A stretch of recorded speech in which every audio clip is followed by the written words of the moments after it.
Um, but I really appreciate Bruce Cameron for coming and to do this presentation for us. He's not only a lawyer, but he's a great lawyer. And I know that what he would share with us is very important. Sometimes we don't know how important it is until it gets time to apply it to yourself. I know, Bruce, that we're going to have some questions and answers at the end. So, oh, we're going to have questions. And you will provide the answer. Your expertise will be well taken. But if you have any question during his presentation and you want to ask that question, please write it down. That way you don't forget. So I will see if I can provide you with some papers, and that way if you need to take note or wanted to ask some question related to the subject tonight, feel free to do that. They think they might forget, they can just ask me. They can ask Bruce. If Yes. it, You said we can write what we want to ask. When can we ask that question? That's a good thing. I don't know. He will be well, they plan to have questions at the end, but I was saying if you don't have anything to write and you want to ask a question, you can ask me then. You know, it's yeah. I'm used to people asking me questions. Yes, and it will be good if you have a question that is not related specifically to what he's talking about, but it's related to religious liberty. Please do ask that question. We want you to be well aware of the things that the beauty of our church is that we have capable people, and we have people that are in positions out there that they can enlighten us and give us wisdom in the things that they are to come. Let's stand as we begin with a word of prayer, and then Elder Bruce, you will have the time. Let's pray. Father in heaven, we thank you for the blessing that you have given us to be in your presence. Thank you for the message that we received this morning. And thank you again for the presentation that will take place this afternoon. We ask you, Lord, to be with Bruce, empower him, give him wisdom. May your Holy Spirit use him in a powerful way that we may learn how to be better equipped, much better equipped and prepared for the things that are just going to happen in the near future. Thank you for listening to our prayer. In Jesus' name we pray. Amen. Amen. Thank you. Thank you, Pastor. No, I don't need it. I just need to have the mic on. Let's see if this, it's not. Do you mind standing on stage because you're really dark and you have the light, so it's either on or there you go, that's good. It's not advancing the screen. Is it on? Yes. There we are. Still not, there we are. Let me back up. Okay. Well, we don't want me to be in too much darkness. John was talking with me earlier about a conference I was at, and all you could see was my head because I was wearing this, which is what I wear all the time, and it was dark around me, so I looked like I must be the Wizard of Oz or something.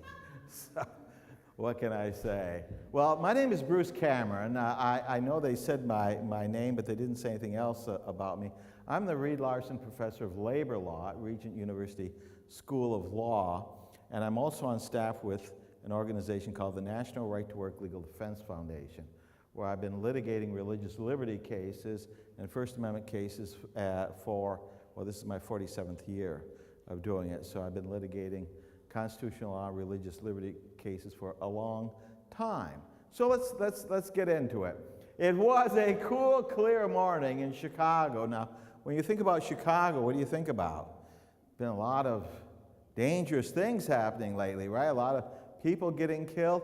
Well, Brigadier Raymond G. Cameron was heading on his way to work. So you might be thinking, well, wait a minute, this guy lived in Chicago, he's driving in Chicago. That might not be too safe. But you say, hey, he's a military man, right? I mean, he's a brigadier. That means he's part of the military, right? Well, look at his collar.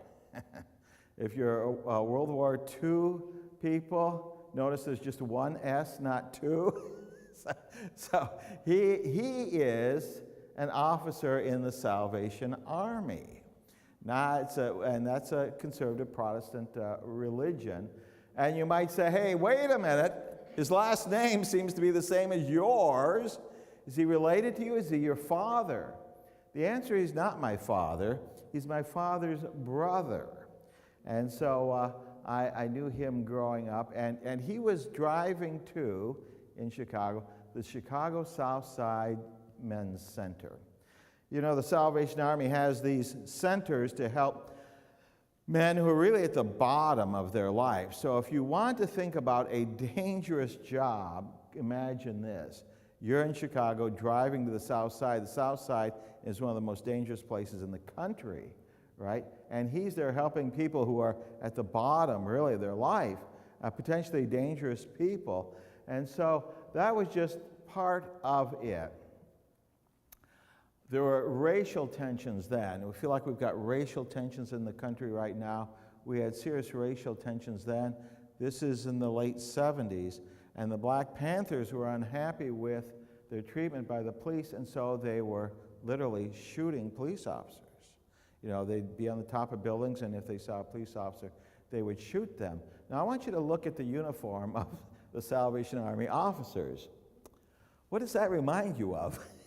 You look at the hat, you know, in fact, I carefully looked at the Chicago police officers' hats, and they have like a checkerboard band there. It doesn't say Salvation Army on their band, but it has a checkerboard. But if you were in a car and you were wearing that, wouldn't you look like a police officer? In addition, I'm not sure it was a written requirement, but it certainly was an unspoken requirement. All of the Salvation Army officers that I saw drove these plain, dark-colored cars. They'd be full-size Chevys or Fords or Plymouths. They actually made Plymouths then. And no fancy wheels, no stripes. So what did they look like? It looked like an unmarked police car. So he's driving every day into the south side of Chicago, and I'm saying to him, Uncle Ray, take off your hat, take off your jacket, you know, lay them on the seat. Hey, if you got the money, put some fancy hubcaps on that thing, you know, a stripe or something. And he said something to me that I will never forget. He said, I'm not worried. He said, my life is in God's hands. Well, he was the director of the South Side Men's Center. That wasn't the only dangerous thing he did. He had a practice of picking up hitchhikers. He would pick up hitchhikers to share the gospel with them. And some of them needed the gospel more than others because at least twice he was mugged by the people he picked up. One of them not only stole his car, he stole his uniform. And imagine looking for help in your underwear. Well, that was my Uncle Ray. Well, he managed to survive with all of these practices of his until retirement time with the Salvation Army. And the Salvation Army has places for its officers to live when they retire. And they chose the Salvation Army retirement place in Asbury Park, New Jersey. Now, my view at the time was Asbury Park, New Jersey, was a crime scene generally. Now, maybe if you know about Asbury Park, maybe it's great today, I don't know. Certainly, at one point, it was wonderful where Uncle Ray and his wife lived because they were right on the ocean. So I'm certain that at some point, this was a great place to live. But at the time when he was there, I was visiting him, and they had this big iron post office box out there. this post office box looks wimpy compared to the one I remember. It was this big metal post office thing bolted to the ground, and it had a sign on it. It said, "The Postal Service is removing this box because it's been vandalized so many times." I thought, an iron post office box can't survive in this neighborhood? You know, I thought, I don't feel safe standing around in the street. Well, as my uncle and aunt aged, she developed dementia. And so they moved her to a different building. Not too far away, but my uncle every night would walk to her building to have dinner with her, have dinner, talk, and then walk home. This elderly man was walking in the dark in a place where a post box couldn't survive. He was fearless. He was fearless. He just trusted God. So he died in his 80s, not from being mugged or shot or anything else. He died based on old age, and he had some health problem. And so his life was put in God's hands. Now let me ask you, would you have made the same decisions he made? I like to think I have faith, but I wouldn't make those decisions. I would have taken my hat off, I would have taken my uniform off, I would have slapped some fancy hubcaps on my car. I mean, I just would have been much more cautious than he was.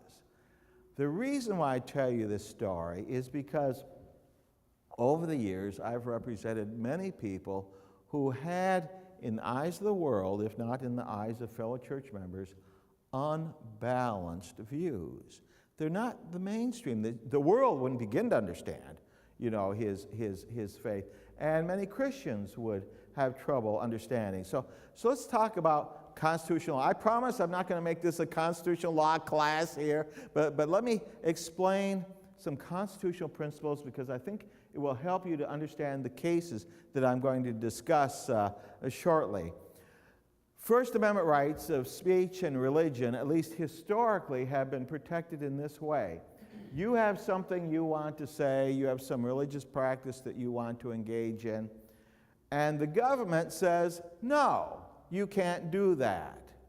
If the government wants to interfere with your free speech, it has to prove, and it carries the burden of proof, it has to prove in a court that it has a compelling state interest in eliminating your speech. And it has to show that that interest is being satisfied in a way that least restricts your constitutional rights.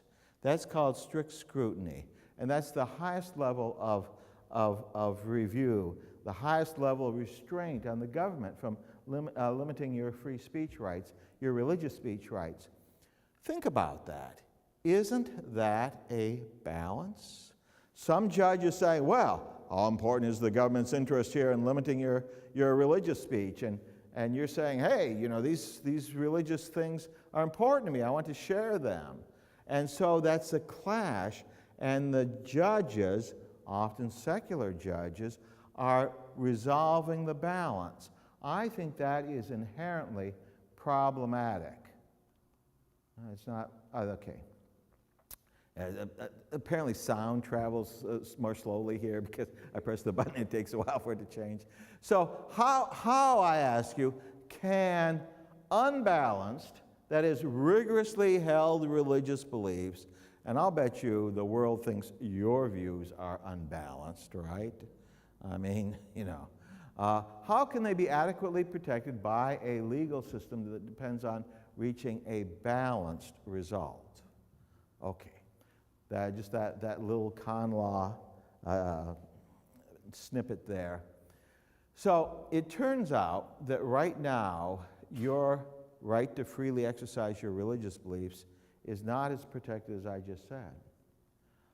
In 1990, the U.S. Supreme Court decided a case called Employment Division of Oregon versus Smith.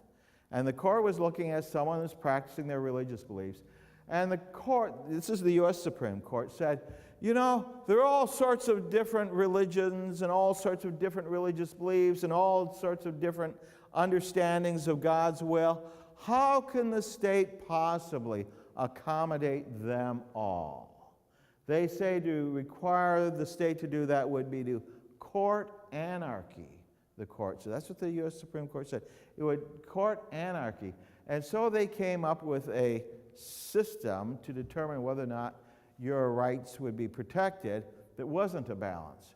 And the court said that if the state statute is neutral and generally applicable, it's constitutional no matter how much damage it does to your religious beliefs and your religious practice.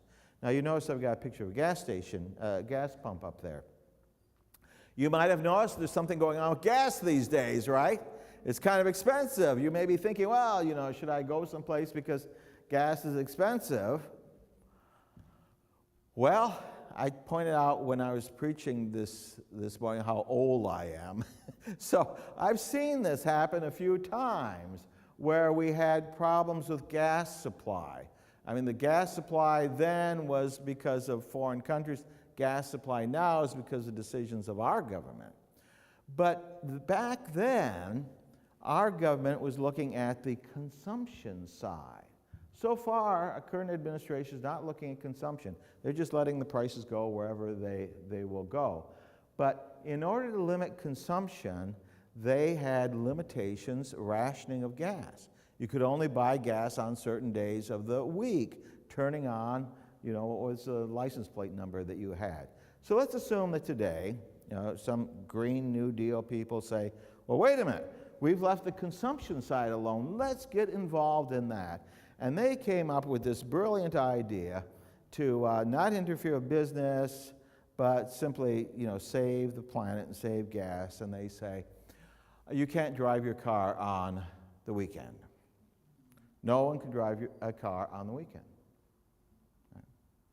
That is a neutral and generally applicable statute. It's completely constitutional. How many of you can walk here to church? No one raises their hand? Well, then that would be a problem, wouldn't it? Wouldn't that be a gross interference and inhibition on your religious beliefs?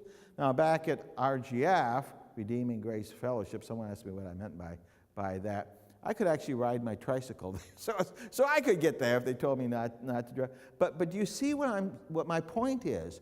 This statutory standard, this constitutional standard to test limitations on your right to practice your religion is so low that your rights could disappear overnight. Now, the court, unfortunately, wasn't completely honest, I think, in this. They said, well, this higher level, the strict scrutiny level that I was just discussing with you, they said, that's only existed since 1963. By the way, this case, Sherbert versus Werner, I have up there, involved the Seventh-day Adventists who got fired for not working on Sabbath. And so they say, I only went back 30 years. In fact, friends, heightened scrutiny, that is, the government having to prove a very high level of interest in order to limit your religious practice, has been going on for 200 years. It goes back to 1786. Where the Virginia statute for establishing religious freedom required the government, if they wanted to limit your religious beliefs, to show that your religious practice presented a, quote, clear and present danger to society. High standard, right? High standard.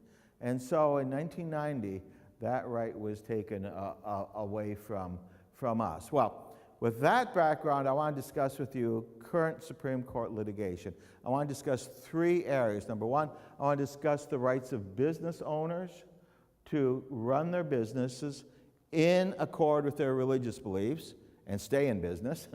I want to discuss allowing Christian employees to obey God and keep their jobs. And third, I want to discuss with you allowing churches to remain free to worship God. So those three areas, Christian business owners, it doesn't have to be Christian, any religion that has, you know, where the owner says, well, my religious beliefs require X. So business owners, employees, and then churches. So let's get into the first one. Again, we've got slow. Okay, Christians keeping their businesses in their conscience. Now, this is one you've probably heard of if you've been reading the newspapers.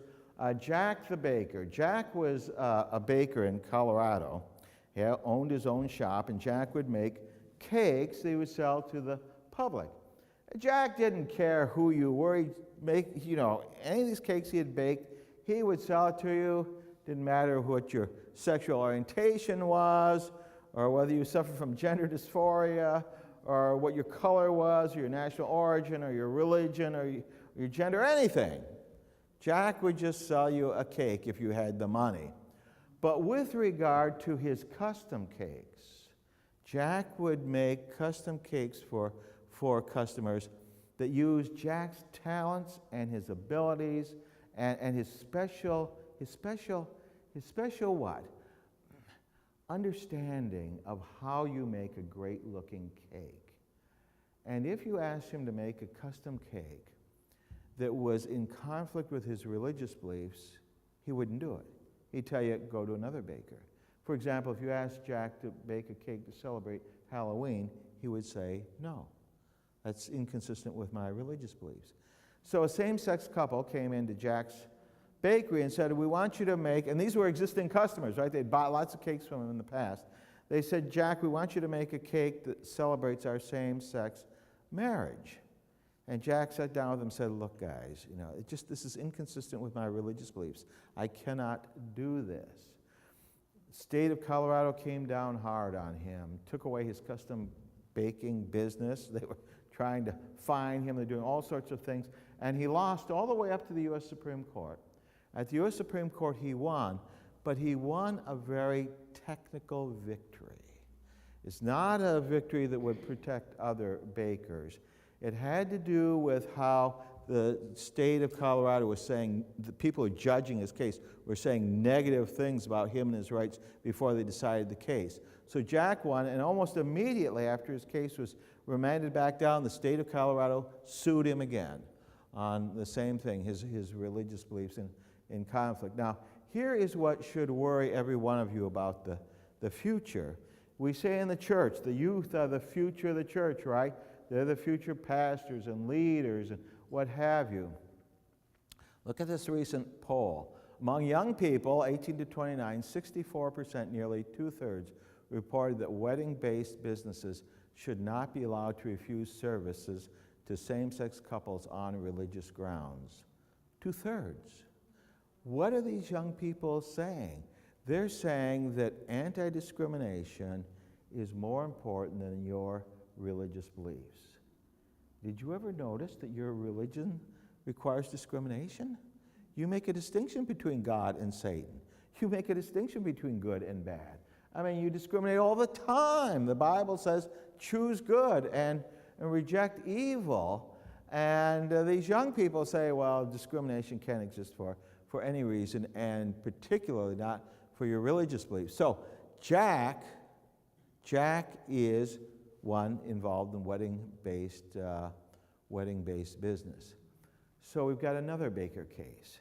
And this case has just come to the Supreme Court. It's called Klein versus Oregon. The Kleins do not make just regular cakes. They only make custom cakes. And Oregon said, no, you can't be doing that. The Kleins have religious beliefs like Jack. They say we can't do this consistent with our religious beliefs. And so the Kleins lost below. They've asked the U.S. Supreme Court to review it. I have a new constitutional test that I'm going to be arguing before the U.S. Supreme Court that doesn't involve a balance. And so I filed a brief, this is the cover of the brief I filed with the U.S. Supreme Court, asking them to take this case, and maybe they'll set a standard that it will be more enduring than Jack the Baker's case. You'll be interested to know that our church, the Seventh-day Adventist Church, also filed a brief with the court asking the court to take the case for essentially the same reasons that I did. Now, when I say I did, whenever I say I did something in the court, it's all funded by the National Right to Work Legal Defense Foundation, not funded by Regent University. Currently pending before the U.S. Supreme Court is this case, 303 Creative versus Alanus. Let me tell you a little bit about this case. By the way, the Supreme Court has agreed to take this case. This is going to be argued by the Supreme Court this term. So the owner of 303 Creative is a lady named Laurie Smith. And Laurie Smith is an expert in website designs.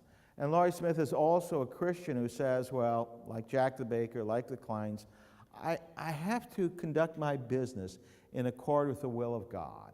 And so she decided she would only be making web-based wedding sites for heterosexual couples.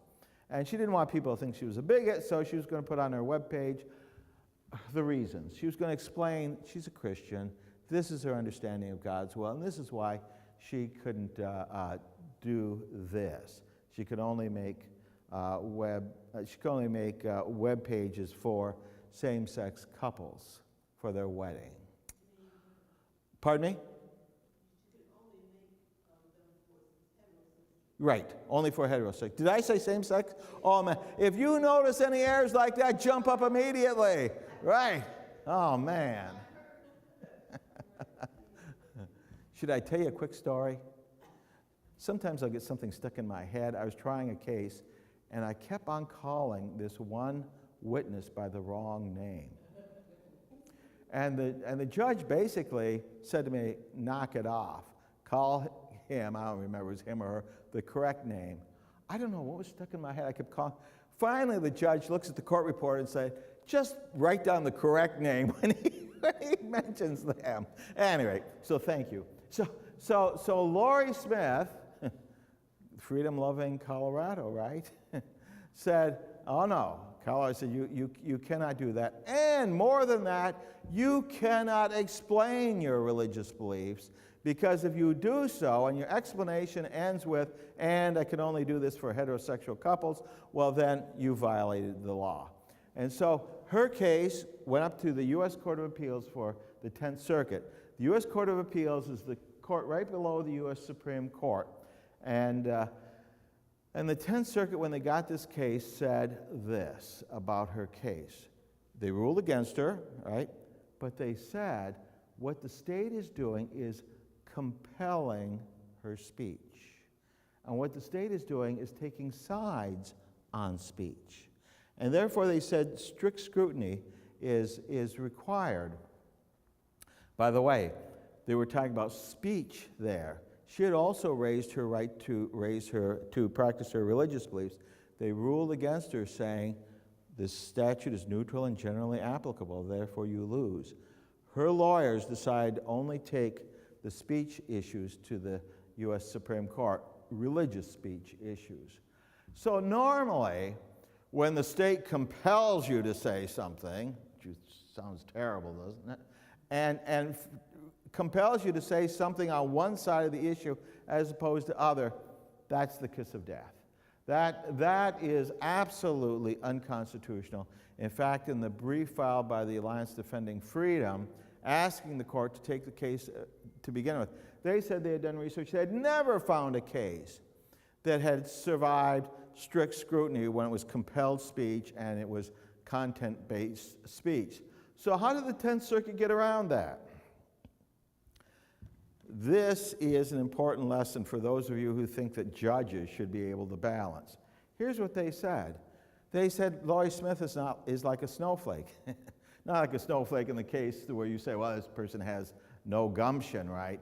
They said no one is exactly like Laurie Smith, just like no one is exactly like any of you in this room. They said Laurie Smith has her own skills and her own ability and her own intelligence and her own talents, and no one in the universe has those skills that she has. And even though there were zillions of other website design companies who have made web pages for same-sex couples, the 10th Circuit said, because you're unique, the state has a compelling interest in requiring you to serve same-sex couples. And with regard to the, it has to be the least restrictive alternative. There's no less restrictive alternative because, Laurie, you are you. can you see how your speech rights could never survive under a standard like that? So the U.S. Supreme Court took the case, and I'm very hopeful that they will reverse the 10th Circuit. This, of course, is another, wedding-connected business. So you look at the poll for, the future generation. Okay, let's go to the next area. That's where we are with business owners. Sure, good place to ask me a question, because I'm about to change. Which justice is responsible for the 10th Circuit? Well, the way it works at the U.S. Court of Appeals is that they sit in panels of 3. So there are 3 judges, not justices, but judges, that decided that a majority can win. So 2 out of the 3 judges voted against Lori Smith and in favor of Colorado. 1 dissented, blistering dissent, saying this is ridiculous. So yeah, it was 2-1. So thankfully not everyone, but then that helped her, I think, in having the U.S. Supreme Court take review of the case. Okay, let's talk about employees keeping their jobs and their conscience. What are the traditional problems for Seventh-day Adventists? The traditional religious liberty problems for members of our church is Sabbath work, right? Seventh-day Adventists, it's in the name, right? You don't work on Sabbath, has been the traditional teaching. What you might not know as well is the church has also had a very long-standing teaching that church members should not join or financially support labor unions. Those are the 2 teachings of the church that have created the most problems for Seventh-day Adventists in the workplace. So let me talk about the Groff case. This is another case I just filed a brief on with the U.S. Supreme Court in the last 4 weeks. I filed Groff about 3 or 4 weeks ago. I filed Klein, the other case, within the last 2 weeks. Groff is not an Adventist. Groff is someone who goes to church on Sunday. And Groff said, hey, my understanding of God's will is I shouldn't work on Sunday, so his employer fired him.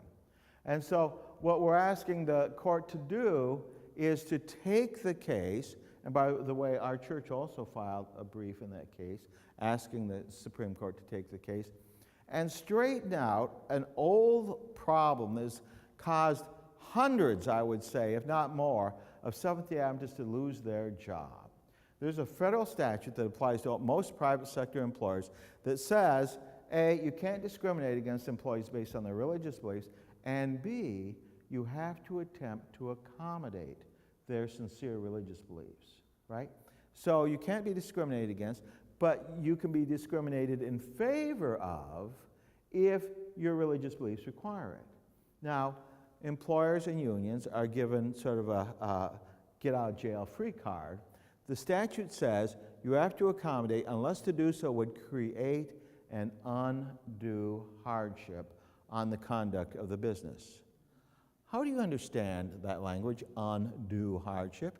It sounds like a hardship, but more than that, it's an undue hardship, right? So the U.S. Supreme Court, in all its wisdom, in a case called Transworld Airlines versus Hardison, this is decades ago, said, what does that mean?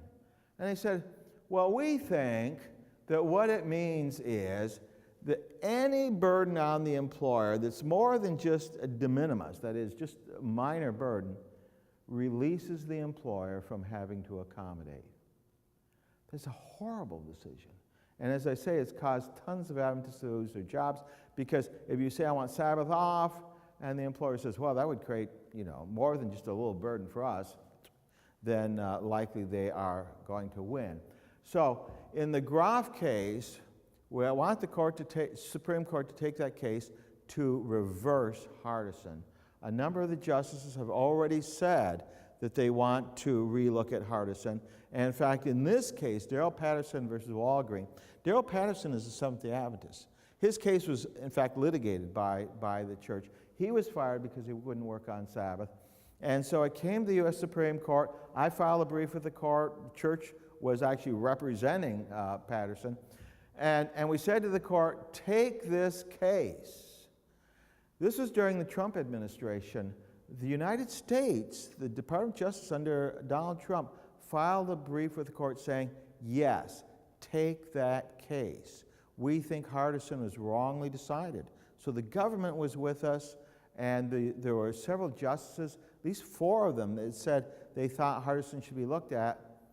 Turned out they turned down taking the case. Only takes 4 justices. There was something that was going on technically that they didn't take the Darrell Patterson case. Unfortunate. The church is working on this. This is another Seventh-day Adventist, Dalberist. Dalberist was also fired because he wouldn't work on Sabbath.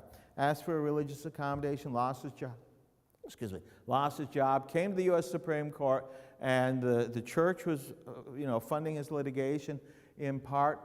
So the church said, please take his case. Again, I filed, meaning the National Right to Work Legal Defense Foundation funded a brief where we asked the court, take this case and look at the Hardison decision, revisit it.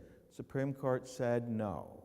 So that is where we are with regard to Hardison and the Sabbath-keeping cases. The Groff case is sitting there. We've asked the court to take it. I hope the court will take it and overturn Hardison. Do you have your hand up? Yeah, go ahead. Can you briefly explain the differences between the Sherbert versus Werner case? Yes. Yeah, how did Sherbert v. Werner win? It's because Sherbert wasn't arguing about her discharge. Adele Sherbert, the name of the Adventist, had gotten fired over her refusal to work on Sabbath. She then applied for unemployment compensation benefits, and the state turned her down on unemployment compensation benefits. So the issue that went to the Supreme Court was, is it constitutional or is it a violation of the First Amendment to deny her unemployment compensation benefits? And the U.S. Supreme Court said, oh, wait a minute. Does the state have a compelling state interest in denying this dear woman unemployment compensation benefits because she was following her conscience? No. And so that's the difference. That's why Sherbert versus Werner won, although today, because of Smith, we've got this neutral and generally applicable standard. Okay. Remember I told you the second issue was with Seventh-day Adventists is compulsory union membership? In 2018, a case came before the U.S. Supreme Court called Janus versus AFSCME. Janus versus AFSCME actually was litigated by my office. And we argued to the court that compulsory union fees for public employees are unconstitutional. We were trying to get 40 years of law overturned, and the Supreme Court agreed with us. And so with one stroke of the pen of 5 of the justices, every Seventh-day Adventist who's a public employee was given religious freedom to either join or not join the union. If you're a public employee and you have religious objections to supporting a union or joining it, you are completely free to choose as a result of this decision. 2018. Now, some of you may be saying, oh, wait a minute, Bruce, I never heard of this. I mean, you have to join the union someplace or pay fees in order to work? Well, you might not have heard of it if you've worked all your life in Virginia, because Virginia is a right-to-work state. Right-to-work states have a law that says that employees are free to choose. You can choose to be a union member. You'd be free to choose not to be a union member. And the blue states there are right-to-work states. Now, right-to-work laws cover the private sector. Remember I was telling you, I'm talking about Walmart, Target, IBM or what have you. Janus covers the public sector. So all Adventists who are public employees are free. Adventists who work in the private sector in these states are also free, with some exceptions. If you want to talk to me about it, it's kind of a detailed conversation about it, and I'll talk to you about it later on. So that's the state for the specific objections that involve the Seventh-day Adventist Church's teachings on Sabbath and on unions. What about COVID? You've been reading about that all over the place.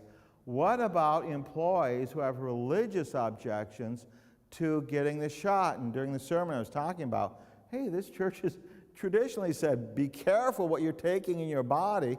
So why would you be surprised to have a Seventh-day Adventist say, I'm not doing that. I don't understand this.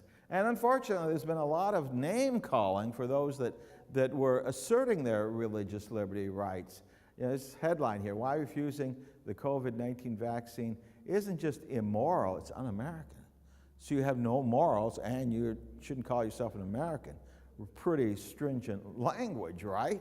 So here's what happened. 2 cases came before the U.S. Supreme Court. The Biden administration is doing everything it could to try to pressure all employees to get the COVID shot. And so OSHA, the Occupational Safety and Health Administration, issued a regulation that said to private sector employers, all your employees have to get a COVID shot or they must they must be tested weekly and they have to wear a mask. And so that came to the U.S. Supreme Court in this case in 2002. And the U.S. Supreme Court said that regulation is unconstitutional. They didn't say it was unconstitutional because of free speech. They didn't say it was unconstitutional because of freedom of religion. You know, I'm talking about freedom of religion. No, the Supreme Court decided based on something that you probably never heard of before, but probably when I explain it to you, it'll make sense. They said that OSHA loses, the government loses, based on the major questions doctrine. What's the major questions doctrine? The major questions doctrine is that issues that affect almost all Americans should be decided by Congress. That's why you elected them, right? They're supposed to decide these things, not bureaucrats working in the administrative state that aren't elected. So the Supreme Court said, Congress never authorized this, so OSHA is not entitled to do this. On the other hand, there was and OSHA then dropped it after that because without getting to all the gory details, if the courts remanded it back down, they had a trial and came back up, they're still going to lose on the merits of the major questions doctrine.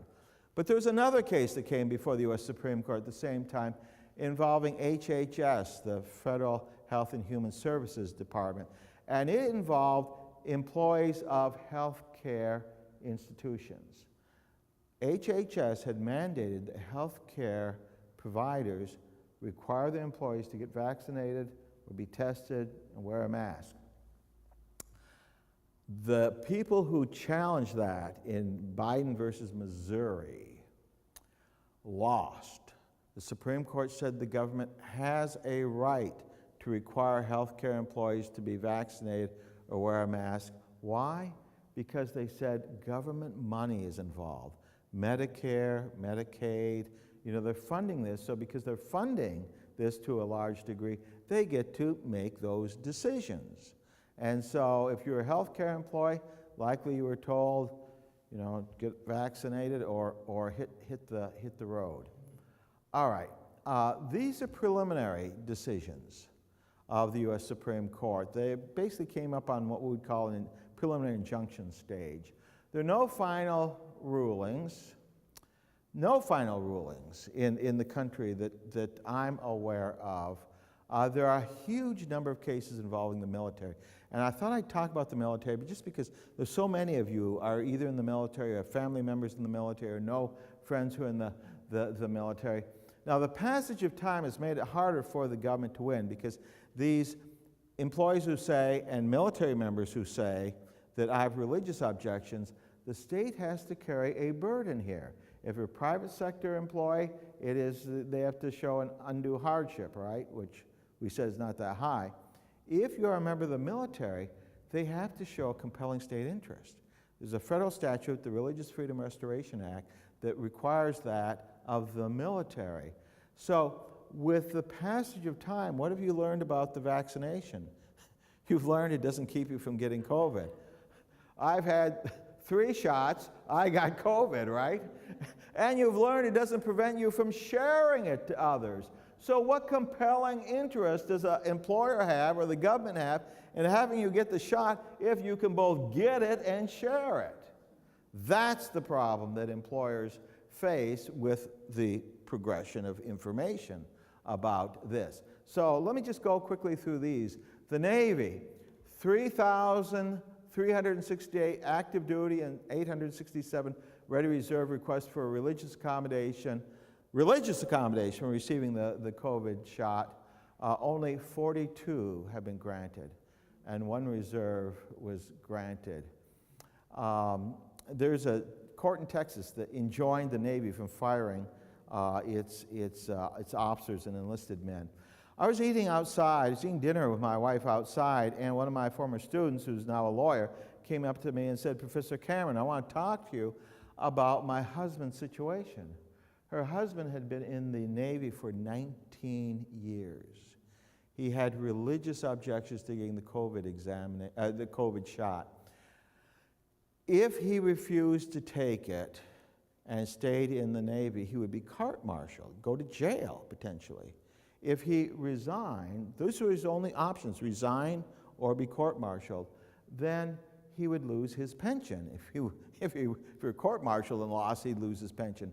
19 years, and you're going to lose your pension? The last I heard is this Texas court injunction has been modified, but I think my former student's husband is still in. So, this gives you the human interest side of this. Talk about being serious with your religious beliefs. You're going to give up your pension because of what you think God requires of you? It's just like my Uncle Ray, who says, hey, I'm going with God, doesn't matter, right?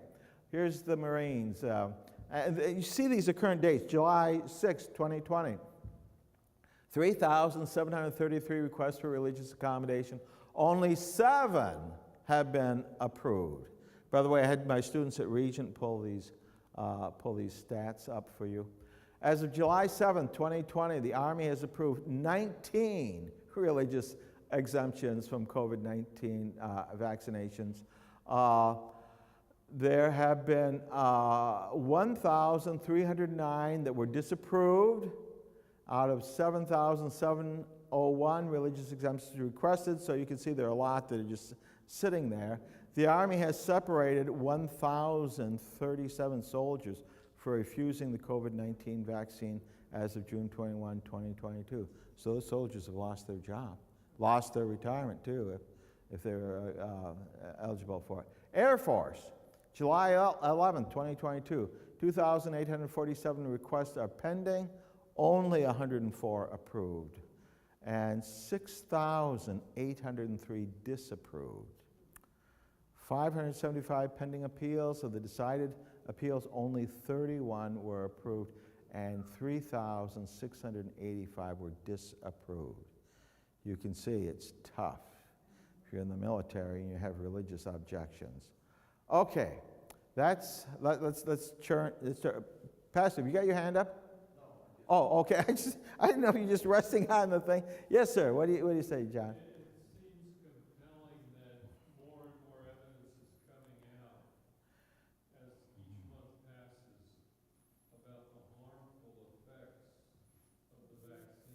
Yes.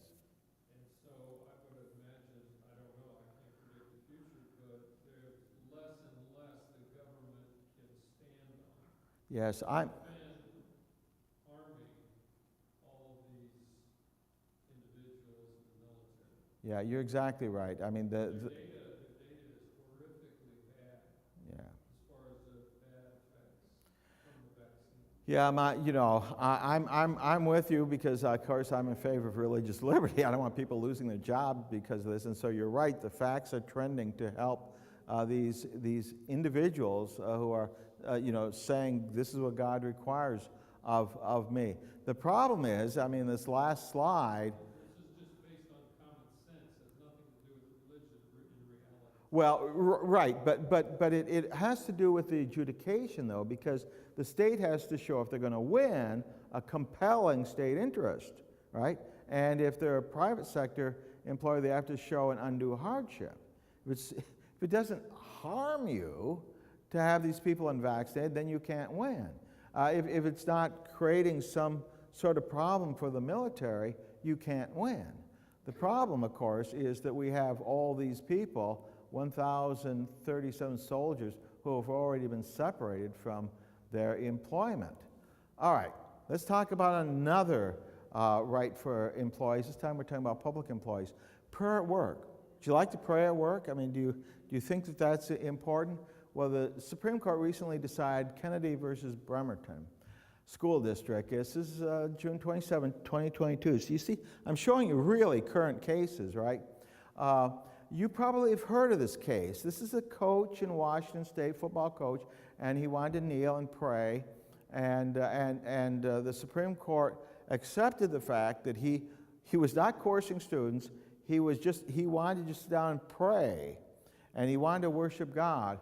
And the Supreme Court ruled in his favor, and they used very strong language, that is, the justices in the majority, about barring coercion when it comes to worship and barring coercion when it comes to religion. They said he has a right to worship. He has a right to practice his religious beliefs as he wants. And the fact that the school board doesn't think this is a good idea in Washington is just too bad. They lose. Okay, let's talk about freedom for churches. Now, this may be the thing you're most amazed at. Yes, go ahead. I have a question. Sure. Separation of church and state. Yes. Okay, so I'm a registered voter. I have been for a long time. You're a registered what? Registered voter. Yes. And, Good for you. All of you should be. okay, and who you vote for and how you vote is very personal. I believe. I'm having a challenge every time voting time comes around. Voting my conscience in terms of creepy compromises. Oh, Challenge as somebody that's Christian. let me give you a fact that, and now look, I'm not here to talk about politics, right? Just let me give you a fact. There was in Congress a bill that would require all businesses, it would prohibit all businesses from discriminating on the basis of sexual orientation and gender identity, right? That bill was stripped of any protection for religion. I mean, they specifically stripped out of that bill every protection for religion. Every Democrat in the House voted for it, including we have a member of our church who's a Seventh-day Adventist, voted in favor of that. That's not a party that's in favor of religious freedom. I mean, our church has a proposal that says, well, okay, let's protect, gender dysphoria and sexual orientation, but let's protect faith as well. That bill has no traction. No traction. Okay, freedom for churches. Let me tell you what we won. It's always good to hear what we won, right? As opposed to what we lost. So here's what we won with regard to religious liberty. And this, you talk about separation of church and state, this is right down the track of separation of church and state. There are two cases. The most recent one is Our Lady of Guadalupe versus Agnes Morrissey. And there's an earlier case called Hosanna Tabor Lutheran versus the EEOC. And what these two cases dealt with were church school teachers. These church school teachers said, I've got some sort of health problem, I've got some sort of disability, and that my employer has fired me because of my disability. So they sued the church school and said, the government gets to decide whether or not I should come back. And so the Supreme Court looked at this in terms of separation of church-state. What do you know about separation of church-state historically? Don't you remember the Pope wanted to decide who would be the king, and the kings they should decide who should be the Pope? And so the whole idea here, one of the main reasons for the clause in the First Amendment, the separation of church and state, is to keep the state from deciding who should be in charge of the church and to keep the church from deciding who should be in charge of the state. And so the Supreme Court looked at it this way. They said church school teachers are spokespersons for the church. Who should decide whether or not they're going to be teachers? The church should decide, not the state. And so the Supreme Court in the Hosanna Tabor case, which is about 4 years ago, for the first time adopted the ministerial exception. Now, this isn't good for church school teachers. In fact, I got to explain to all the teachers at the North American Conference that they had just lost their civil rights. But it was against the church. I mean, can we not trust the church to do the right thing? You know, we're going to trust the state to do it. So this is a wonderful victory for freedom of religion. Another wonderful victory is the Sharon L. Fulton versus City of Philadelphia case. The Catholic Church has been involved in helping orphans find parents for over 100 years. This is one of the important ministries that they have had to help the community. And the City of Philadelphia is a real problem in this area. And so what the Catholic Church was doing was they were providing studies. If you wanted to adopt a child, you could contact Catholic Social Services, and they would come in and do a study of your home, so you could present that to the government, to the city, and say, okay, I should be allowed to adopt a child. There were 36 other agencies that also did that, not just the Catholics. Well, when the newspaper article came out, it said that the Catholics weren't approving same-sex couples for adoption. Philadelphia decided to do something about it. The Catholic Church has historically taught that homosexuality is a grave disorder. So would you expect the Catholic Church to say, oh yeah, that's a perfect couple that, to adopt? No. They were going to stay with their religious beliefs, and Philadelphia shut them down. So you cannot do this anymore. We don't care about your religious beliefs.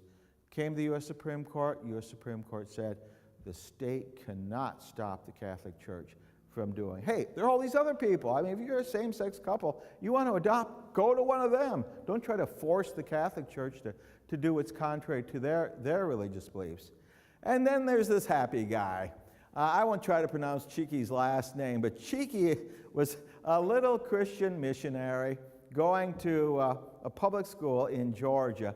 And Cheeky had in mind what the pastor has in mind for every one of you, and that is to share the gospel. So he was there at school, and he was trying to share the gospel with fellow students. Well, this university had a very draconian rule on sharing your faith or talking about politics or anything. They limited your ability to a small area. To give you an idea, if you took the whole campus and compared it to a football field, the part where they allowed students to share faith was about a square foot. It was actually bigger than that because the campus was bigger than that, but that gives you an idea. Plus, they had limited hours. So Cheeky is complying with what the school tells him to do. He's there trying to share the gospel in the right place at the right hours. And a student comes up to him and says, I don't want to hear about the gospel. I just find that to be offensive. And so the student reported him, and the school said, you can't share. That's it, you can't share. If anyone doesn't like hearing, he's stuck. I mean, the students can walk anywhere, right? He's stuck here. They said, we're going to suspend you from school. I mean, we're going to throw you out if you continue with this. So Cheeky filed a suit in federal court, and when he filed suit in federal court, the university said, oh, okay, we changed our mind. And therefore, they said to the U.S. Supreme Court, don't hear this case. Now, this is a trick. This is a tactic that enemies of the First Amendment have tried to use repeatedly. They'll limit your rights, limit your freedom, and when they see that the Supreme Court is going to hold them accountable, or maybe a federal district court, they say, oh, never mind, and then they can go back to whatever it was they were doing. So this was a victory. This is called the mootness defense. I'm not going to do that anymore. Okay, you're released. The Supreme Court said we're not accepting this kind of subterfuge, and they ruled in his favor. And so, very important case on the technical area. Something that's very recent, it's called Carson versus Macon. Maine is a very rural place. I mean, once you get outside the main city areas, has so limited population that in certain areas of the state, there's no public high school, none. And so the state of Maine, to cure that, said, okay, if you're a parent in one of these areas where there's no public high school, we will give you money so you can send your child to a private high school. With the exception, you can't send them to a religious high school. So you don't have that choice. So parents filed a lawsuit and said this violates our free exercise. Gets to the Supreme Court said that's right. When you have a general grant that's made to the public, you cannot single religion out and say you're not entitled to this. Now, you may have read about this in Adventist publications or Adventist writers, and they were saying, oh, this is a terrible decision. This is a wonderful decision for religious freedom.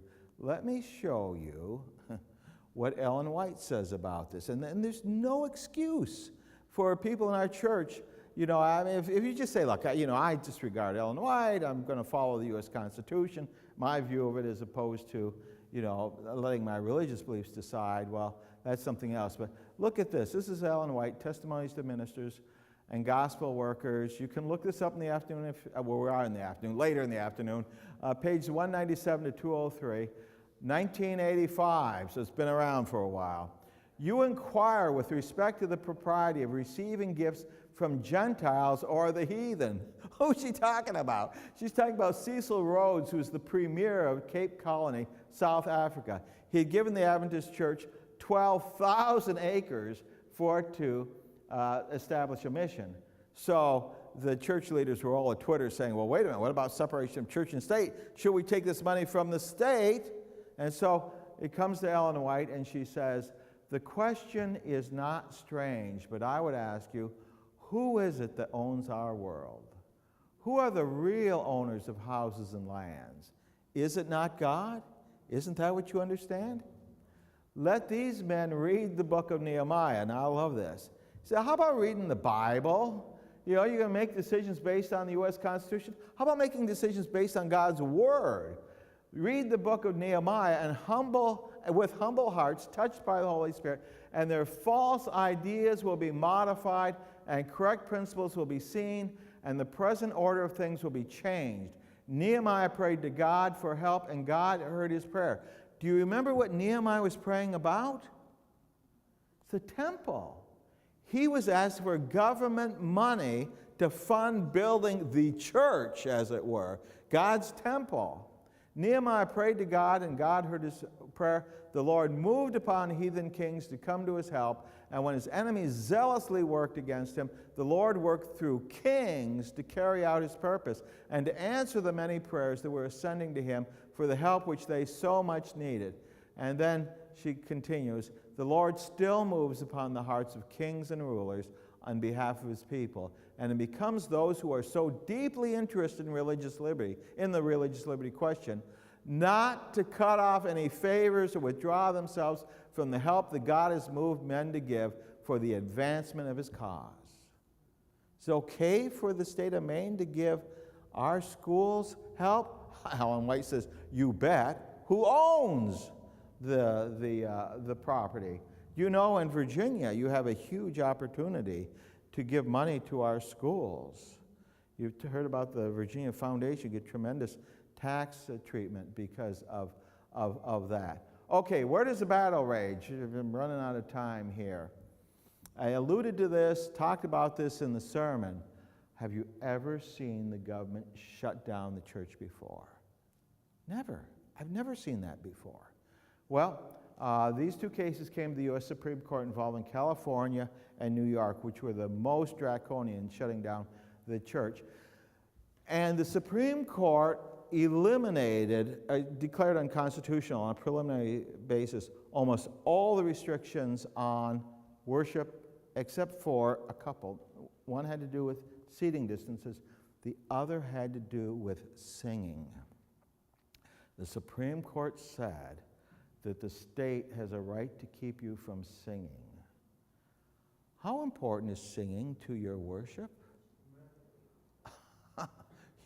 It's critical.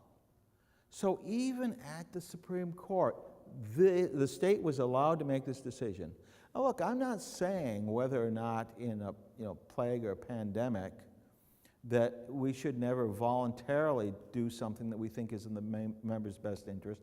But do you think Governor Gavin Newsom should be making decisions about the churches? Do you think that any health minister, for the state, why can't the leaders of our church make these decisions? Why can't you make these decisions for your state, for your church? The state should not be telling you what to do. And just in case you have the inclination to trust the state, what's the thing that came after COVID? Monkeypox. You haven't heard about this for a couple months, right? But for a while they say, oh, this is the next plague. We have to deal with it. What you may not have noticed, unless you read in the details, was that monkeypox is a disease that is limited to gay men. 97% of those that have monkeypox are gay men. Did you hear a whisper about closing bathhouses or gay bars? Can you trust the state to be fair when it comes to the conflict between, the LGBTQ lobby and the church? We can't. This is why the church needs to make the decisions about its own members' health and not leave it to these people that are running the government. James Madison, this is my last slide for you. James Madison is considered to be the author of the First Amendment. He's the guy who was principally in charge of what it said. He's the big thinker. And today the U.S. Supreme Court is saying we need to go back and look at what they were thinking to begin with, which is where my idea that I'm going to be arguing before the Supreme Court comes. This is what he said in Memorial and Remonstrance Against Religious Assessments. This right, meaning freedom of religion, is in its nature an unalienable right. It is unalienable because what here is a right toward men is a duty toward the Creator. So what's he saying? Do you believe in a Creator God? Do you believe in God? That belief in God creates certain obligations for you, and one of those obligations is to afford religious liberty to those around you. It's not something that can be limited by the state. It's an unalienable right, and this duty is precedent both in order of time and degree of obligation to the claims of civil society. You ever wonder why the religion clauses are first in the First Amendment? Because James Madison says that religious freedom is precedent in order of time. He said, put it first, right? But look at this. It's precedent in degree of obligation to all the claims of civil society. We maintain, therefore, that religion is wholly exempt from the cognizance of civil society. All these good ideas the government has to eliminate discrimination, do various other things, your right to religious freedom, says James Madison, lies above that and cannot be limited by that. That's what James Madison said. Okay, friends, have courage. We're still in for a fight. Yes, Pastor. Any questions? I have a question. Sure. I'll let you ask too. It's related to, we have a case like that in one of the churches, and we have a hard time dealing with this case before. A case like what? And the one that I'm going to explain to you. Oh, okay. And it was a lady that she felt that she was a guy. Right. And she wanted to go to the bathroom of the church for guys, not for ladies. And I know we took that to the conference, and the solution that they give us was that we need to create a family bathroom in order to address that. I was not happy with that decision. I don't know what the law says about that, and if the church can make a determination, say no, because you feel like a man, that doesn't make you a man, and you need to go to the bathroom that is appropriate for ladies. Yeah, let me. What Let me give you a constitutional answer, and then let me give you a biblical answer. The constitutional answer is I think the church gets to decide this. This is part of the worship thing. The state shouldn't be able to come in and determine how you run your church, including how you run your restrooms. But the solution of a family bathroom, do you remember where the drachma collectors came to the house where Jesus was staying? They encountered Peter, and they said to Peter, "Does your master pay the temple tax?" And Peter said, "Oh yeah, of course. I mean, hey, it had to do with being honest, paying the tax, and it was also for the temple, so it had to do with your religious sincerity." So Peter, since he's like me, he doesn't have any money, he had to go and talk to Jesus or the disciples or Judas to get money. And so when he walks in, Jesus says to him, from whom do the kings of the earth collect taxes? Their sons or other? At this point, Peter's head starts to hurt because he's thinking, oh, wait a minute. Jesus is the Son of God. That's what we've been saying. So should Jesus pay the temple tax? The answer is no. This question had to do with who Jesus is. So did Jesus send him back out there and tell him, of course he doesn't pay it, knuckleheads, he's the Son of God? Do you remember the rest of the story? Jesus says, go fishing. Yeah. And he manages to collect correct change from the mouth of a fish. What did Jesus do? Did he push his rights to the maximum? This is a very important issue. Or did he say, let's not offend them? The text actually says, let's not offend them. So if you can create a family bathroom, then it seems to me you're trying to avoid offense. Now, if the church came to me and said, if the church came to me and said, let's fight, I'd say, let's fight.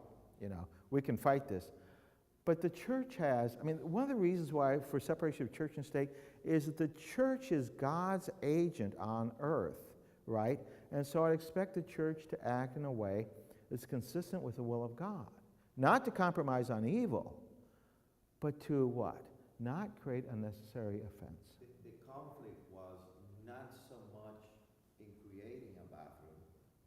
The conflict was that they split the church in the middle because there were members that say, this is against the teachings of the Bible, and we should not pursue allowing someone to use our facility, which is a private facility, Right. to do whatever they want to do. And it created a big problem for pastors. And I was dealing with that issue myself, so I want Yeah, well, I would suggest you preach a sermon along lines I just said about this story and see if that changes any of the minds and hearts of the people.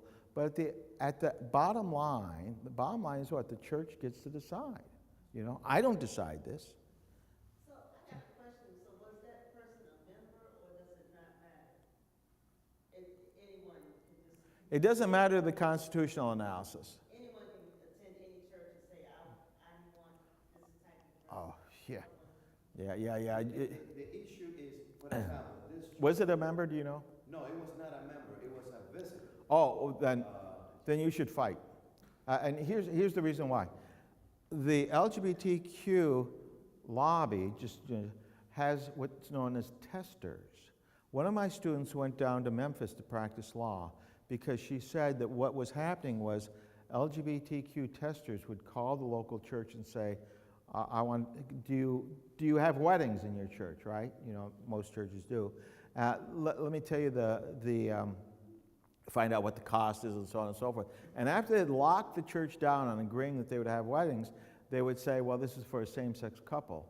And if the church said no, they would then file a charge against them with the state anti-discrimination agency.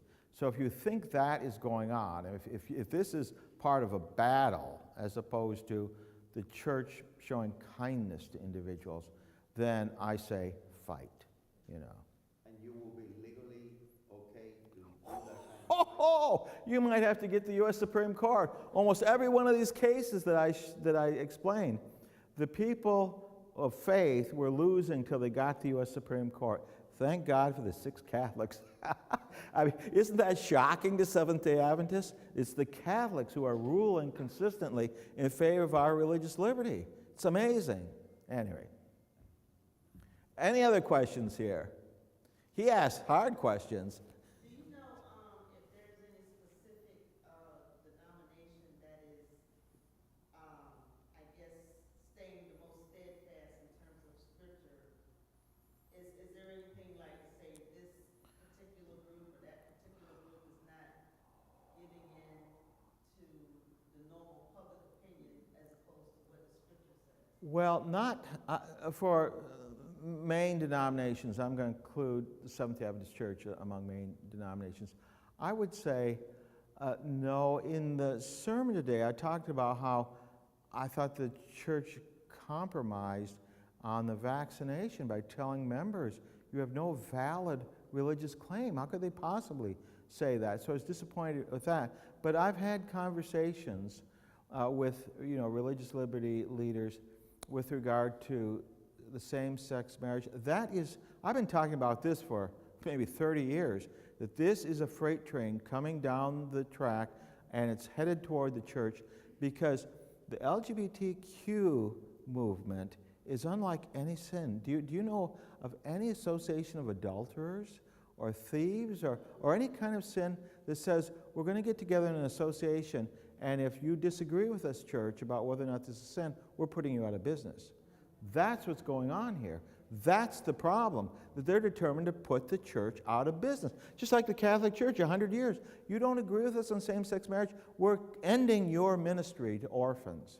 It's unbelievable. And so with regard to that issue, our church is standing solid for the leadership. You don't see any division in the two conferences? What are you talking about, lower down in the church? The two conferences. Yeah. Yes, well, I don't claim to be an expert in the other conference. You know how I was getting beat up by the other conference because of my First Amendment views. So I don't know, but the leadership is rock solid on this so far. In fact, I didn't tell you in the 303, the 303 creative case, the Lanus case, where the state was putting this lady out of business because of her religious beliefs.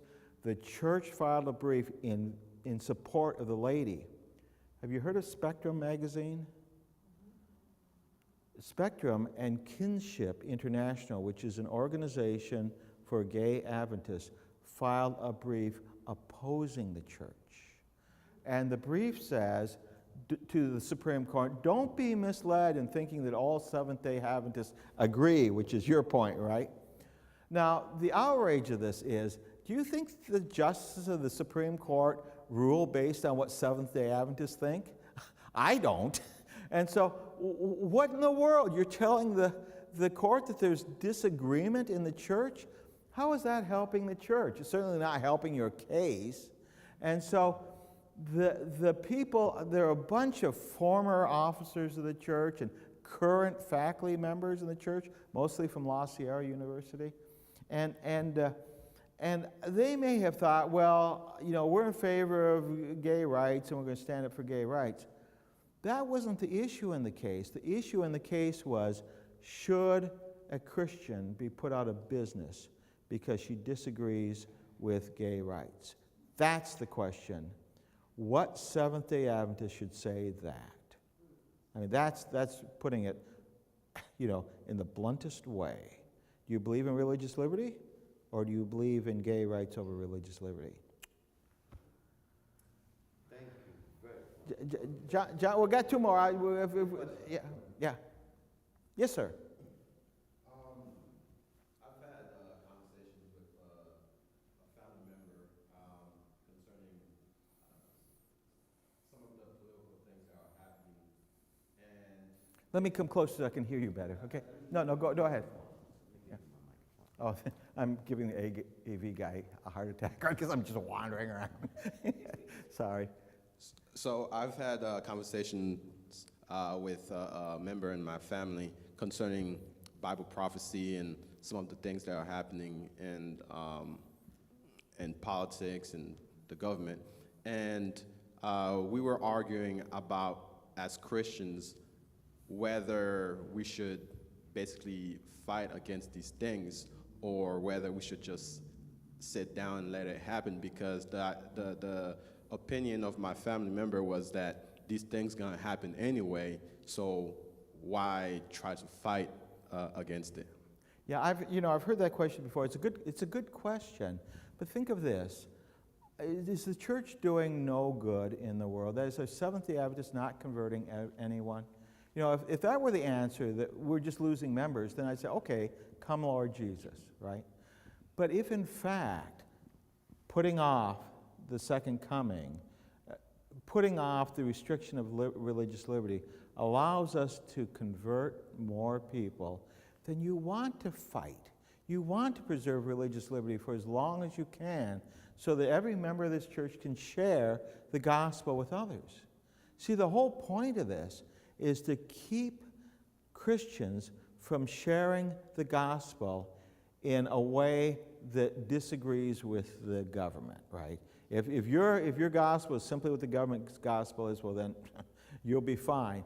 But if you have a Bible-based view that is inconsistent with the government, then it's not fine. And my view is we need to push that barrier back as far as possible. Of course, you know what my views are because I'm in the battle. I've been in the battle for almost 50 years. So yeah, I think it's important to give the church a chance to convert more people. Because especially, think about this, as these issues become more pointed and there's more public discussion of them, aren't people thinking about what does God require? I mean, you see this clash between people losing their jobs over their faith. That must say to even a pagan, oh, wait a minute, something serious is going on here. That's my, okay, John. Okay. Oh, This is- ma'am, yeah. This is a scenario. I'm one of the deaconesses of the church. And when a visitor or maybe a visitor